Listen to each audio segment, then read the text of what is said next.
Good evening students. आज अपने भारत की जलवायु करेंगे। कल भी अपना टॉपिक चल रहा था भारत की जलवायु वाला, जिसमें से कुछ अपने कारक किए थे। जलवायु को प्रभावित करने वाले कारक, जलवायु की थोड़ी सी अपनी परिभाषा, मौसम के बारे में। ठीक है। तो आपने कर रहे थे भारत की जलवायु संबंधी, भारत की जलवायु को प्रभावित करने वाले कारक कर रहे थे। उसमें सबसे पहला कारक था स्थिति एवं उच्चावच संबंधी कारक। स्थिति एवं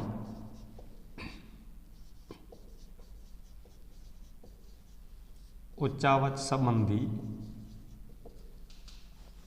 कारक। स्थिति एवं उच्चावच संबंधी कारक कर रहे थे। इसमें से अपने बताए थे, चार बताए थे। एक भारत का अक्षांशीय स्थिति या अक्षांश कि भारत किस अक्षांश पर स्थित है, और दूसरा आपने बताया था यहाँ पे हिमालय पर्वत, कि हिमालय पर्वत किस प्रकार से भारत की जलवायु को प्रभावित करता है। तो हिमालय पर्वत बताया था। उसके बाद समुद्र से दूरी बताई थी और समुद्र तल से ऊंचाई, कि उत्तरी भारत का समुद्र तल से दूरी और समुद्र तल से ऊंचाई। तो ये अपने चार कारक बताए थे, जिसे अपने कहते हैं स्थिति एवं उच्चावच संबंधी कारकों में आती है। ठीक है। स्थिति एवं उच्चावच संबंधी कारकों में चार कारक बताए थे, अक्षांश, हिमालय पर्वत और अपने समुद्र तल से ऊंचाई और समुद्र तल से दूरी। तो ये स्थिति एवं उच्चावच संबंधी कारक हो गए थे। अब नेक्स्ट अपने चलती है, नेक्स्ट आपके कारक आता है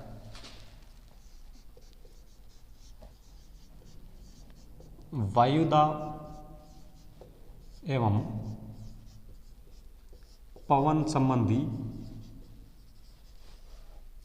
वायुदाब एवं पवन संबंधी कारक। तो वायुदाब वायुदाब या पवन संबंधी कारकों में से अपने कुछ करेंगे कारक। सबसे पहला आपके आता है पश्चिमी विक्षोभ। इसके भी अनेक पर्यायवाची शब्द है, कुछ पर्यायवाची शब्द है। पश्चिमी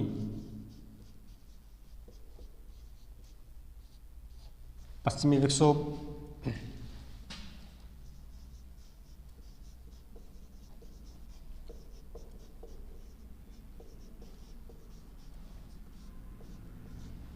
भूमध्य सागरीय चक्रवात, पश्चिमी विक्षोभ, भूमध्य सागरीय चक्रवात। इसके अलावा क्या अपने कहते हैं वेस्टर्ली, या अपने कहते हैं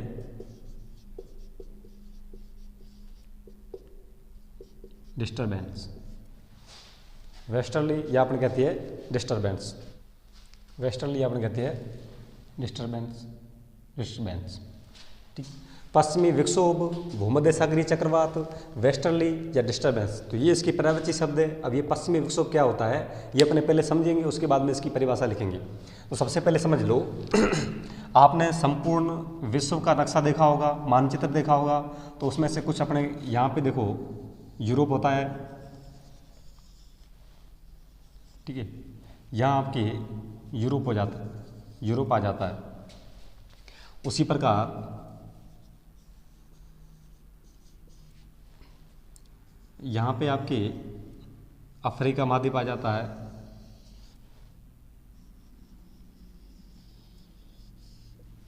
यहाँ आपके अफ्रीका महाद्वीप आ जाता है।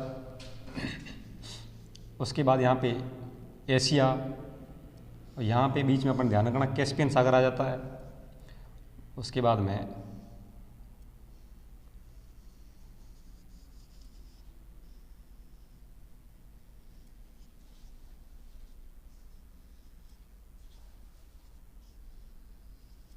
यहाँ भारत, और यहाँ पे संपूर्ण एशिया आ जाता है। और यहाँ पे आपके ऑस्ट्रेलिया मान लो, वाले ऑस्ट्रेलिया आता है यहाँ पे।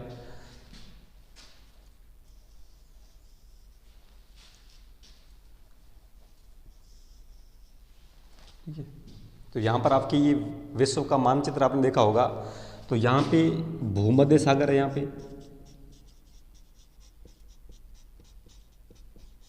यहाँ पे आपके आता है भूमध्य सागर।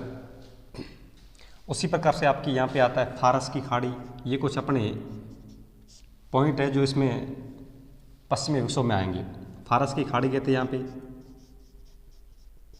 और यहाँ पे आप कैस्पियन सागर,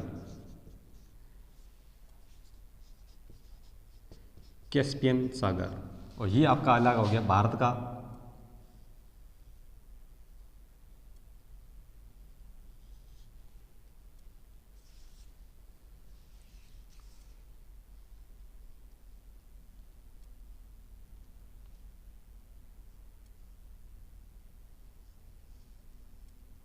ठीक है, तो यहाँ आप क्या आ गया भारत का। तो पश्चिमी विक्षोभ, भूमध्य सागरीय चक्रवात, वेस्टर्ली डिस्टर्बेंस, तो ये क्या होता है सबसे पहले समझ लीजिए आप कि यहाँ पे भूमध्य सागर है, तो भूमध्य सागर से भारत के उत्तरी भाग की तरफ चलने वाली जो पवनें होती है या अपने चक्रवात होता है, तो वो भूमध्य सागर से उठता है। ध्यान रखना ये भूमध्य सागर से उठता है। पश्चिमी विक्षोभ मतलब पश्चिम में आती है ये। तो भूमध्य सागर में पवनें आर्द्रता ग्रहण कर लेती है कि भूमध्य सागर में पवनें आर्द्रता ग्रहण कर लेती है। आर्द्रता ग्रहण करने के बाद में ये पूर्व की ओर पवनें चलती है। पश्चिमी विक्षोभ पूर्व की ओर चलती है। मार्ग में ही आपके यहाँ पे फारस की खाड़ी है, जो यहाँ पे फारस की खाड़ी यहाँ पे जल है, तो फारस की खाड़ी से पवनें क्या करती है, आर्द्रता ग्रहण करने के बाद में आगे बढ़ती है। और मार्ग में कैस्पियन सागर भी आता है, तो कैस्पियन सागर से भी आर्द्रता ग्रहण करने के बाद में उत्तरी भारत की ओर आगे चलती है। उत्तरी भारत को आगे चलने के बाद में शीत ऋतु में भारत के उत्तरी भाग में वर्षा करती है, जिसे अपने कहते हैं पश्चिमी विक्षोभ, या कहते हैं भूमध्य सागरीय चक्रवात, या कहते हैं वेस्टर्ली, और ये कहते हैं डिस्टर्बेंस। वापस देखना कि भूमध्य सागर में पवनें आर्द्रता ग्रहण करने के बाद में पूर्व की ओर चलती है। मार्ग में फारस की खाड़ी और कैस्पियन सागर से आर्द्रता ग्रहण करने के बाद में उत्तरी भारत की ओर आगे बढ़ती है। उत्तरी भारत की ओर आगे बढ़ने पर यहाँ पे उत्तरी भारत में शीत ऋतु में, ध्यान रखना, उत्तरी भारत में शीत ऋतु में उत्तरी भारत में वर्षा करती है, जिसे अपने कहते हैं मावट कहते हैं या महावट कहते हैं। ठीक है, तो यही होती है पश्चिमी विक्षोभ, भूमध्य सागरीय चक्रवात और वेस्टर्ली या डिस्टर्बेंस।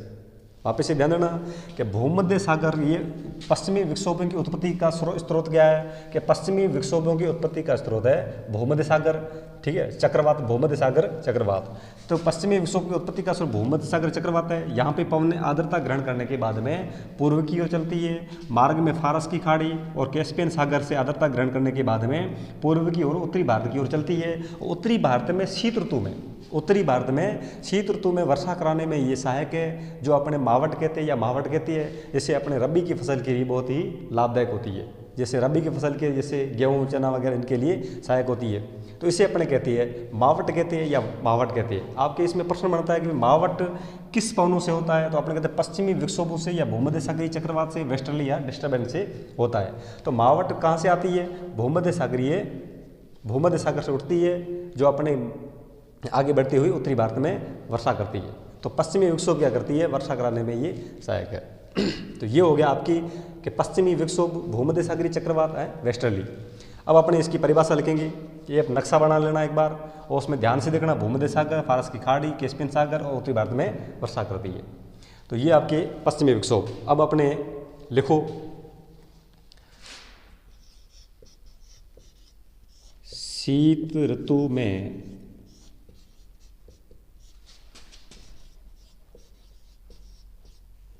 तुर्की, ईरान,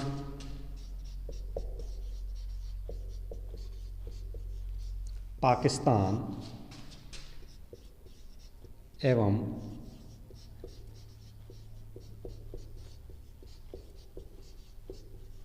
अफगानिस्तान से होते हुए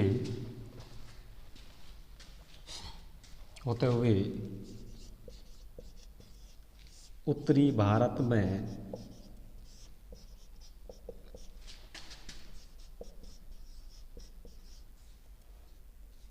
पश्चिमी विक्षोभों द्वारा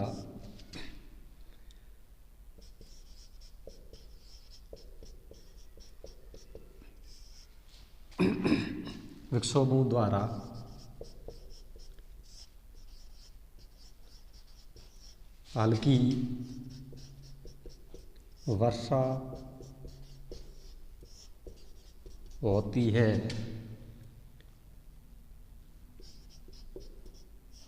जो मावट या महावट कहलाती है। मावट या महावट कहलाती है। मावट या महावट कहलाती है। जो रबी की फसल के लिए लाभदायक होती, रबी की फसल के लिए लाभदायक होती है, खासकर के लिए गेहूं के लिए, खासकर के लिए गेहूं के लिए। ठीक है, तो यहाँ पे देखना पश्चिमी विक्षोभ क्या होता है कि शीत ऋतु में तुर्की, ईरान, देश याद रखना, तुर्की, ईरान, पाकिस्तान एवं अफगानिस्तान से होते हुए उत्तरी भारत में पश्चिमी विक्षोभों द्वारा हल्की वर्षा होती है, जो मावट या महावट कहलाती है, जो रबी की फसल के लिए लाभदायक होती है, खास करके लिए गेहूं के लिए लाभदायक होती है। उसके आगे लिखना, एक बार लिखने स्क्रीनशॉट ले सकते हो उसका।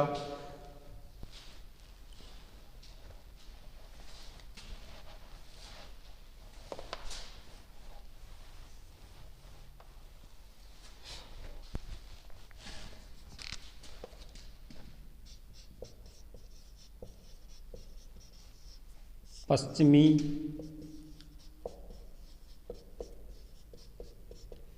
विक्षोभों की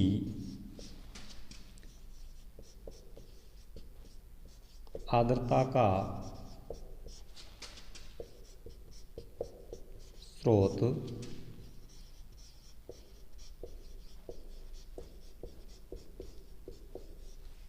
भूमध्य सागर है, भूमध्य सागर है। पश्चिमी विक्षोभ की आर्द्रता का स्रोत भूमध्य सागर है, क्योंकि भूमध्य सागर से उठती है, पवनें भूमध्य सागर आर्द्रता ग्रहण करती है और आगे चलती है। आर्द्रता का स्रोत भूमध्य सागर है। मार्ग में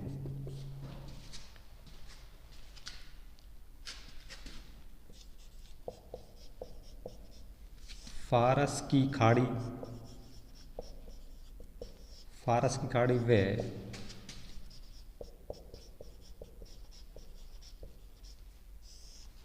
कैस्पियन सागर में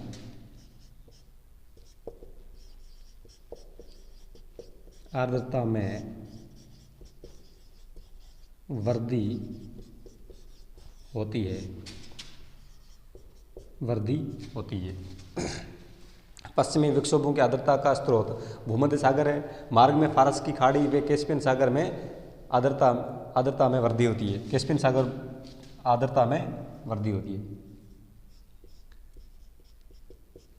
आर्द्रता में वृद्धि होती है।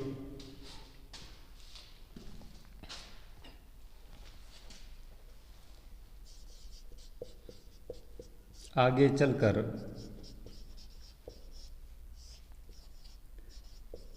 उत्तरी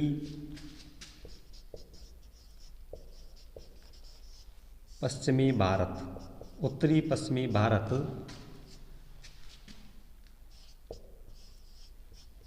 जम्मू कश्मीर, दिल्ली, हरियाणा,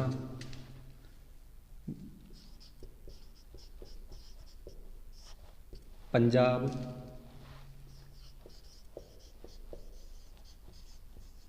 उत्तराखंड,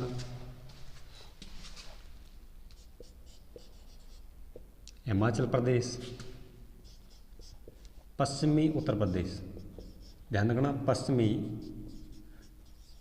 उत्तर प्रदेश व पश्चिमी मध्य प्रदेश, पश्चिमी मध्य प्रदेश में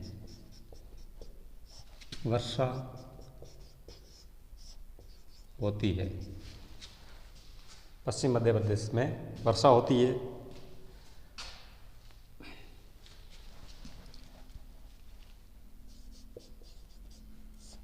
राजस्थान में इसे मावट कहते हैं, मावट कहते हैं। ठीक है, राजस्थान में से मावट कहते हैं। वापस से देख लेना कि भूमध्य सागर में पश्चिमी विक्षोभ, भूमध्य सागरीय चक्रवात, वेस्टर्ली डिस्टर्बेंस। तो ये क्या होता है, भूमध्य सागर में पवनें आर्द्रता ग्रहण करने के बाद में आगे चलती है और रास्ते में अपने फारस की खाड़ी और कैस्पियन सागर, फारस की खाड़ी और कैस्पियन सागर से आर्द्रता ग्रहण करने के बाद में आगे पूर्व की ओर चलती है। ये उत्तरी पश्चिमी भाग पर वर्षा करती है। कुछ अपने राज्यों के नाम ध्यान रखना, उत्तरी पश्चिमी कौन से, जम्मू कश्मीर, दिल्ली, हरियाणा, पंजाब, उत्तराखंड, हिमाचल प्रदेश, पश्चिमी उत्तर प्रदेश व पश्चिमी मध्य प्रदेश में वर्षा होती है या वर्षा करती है। राजस्थान में इस वर्षा को मावट कहते हैं, जो अपने रबी की फसल के लिए लाभदायक है और खास करके लिए गेहूं के लिए लाभदायक है। तो ये हो गया आपके पश्चिमी विक्षोभ, भूमध्य सागरीय चक्रवात, वेस्टर्ली या डिस्टर्बेंस।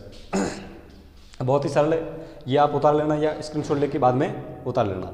तो ये आपका पश्चिमी विक्षोभ, भूमध्य सागरीय चक्रवात, वेस्टर्ली या डिस्टर्बेंस वायु दाब एवं पवन संबंधी कारकों में से जलवायु को प्रभावित करने वाला पहला कारक है ये पश्चिमी विक्षोभ, भूमध्य सागरीय चक्रवात, वेस्टर्ली डिस्टर्बेंस। ठीक है, ध्यान से पढ़ लेना और समझ लेना। समझ नहीं आया तो वापस से बता देना, भूमध्य सागर, फारस की खाड़ी, कैस्पियन सागर और या उत्तरी भारत। बस इतना याद रखना है कि भूमध्य सागर में पवन ने आर्द्रता ग्रहण करने के बाद में रास्ते में फारस की खाड़ी और कैस्पियन सागर में आर्द्रता ग्रहण करती है। ग्रहण करने के बाद में पूर्व की ओर चलती है, जो उत्तरी भारत में वर्षा करने में सहायक, उत्तरी पश्चिमी भारत में वर्षा करने में सहायक है या वर्षा करती है, जिससे अपने रबी की फसल की लाभदायक है, खास करके लिए गेहूँ के लिए। तो ये हो गया आपके पश्चिमी विक्षोभ से भूमध्य सागरीय चक्रवात या वेस्टर्ली डिस्टर्बेंस। अब अपने करते हैं दूसरा कारक, ITCZ। इसे अपन कहते हैं अंतः कटिबंधीय अभिसरण क्षेत्र, अंतः कटिबंधीय अभिसरण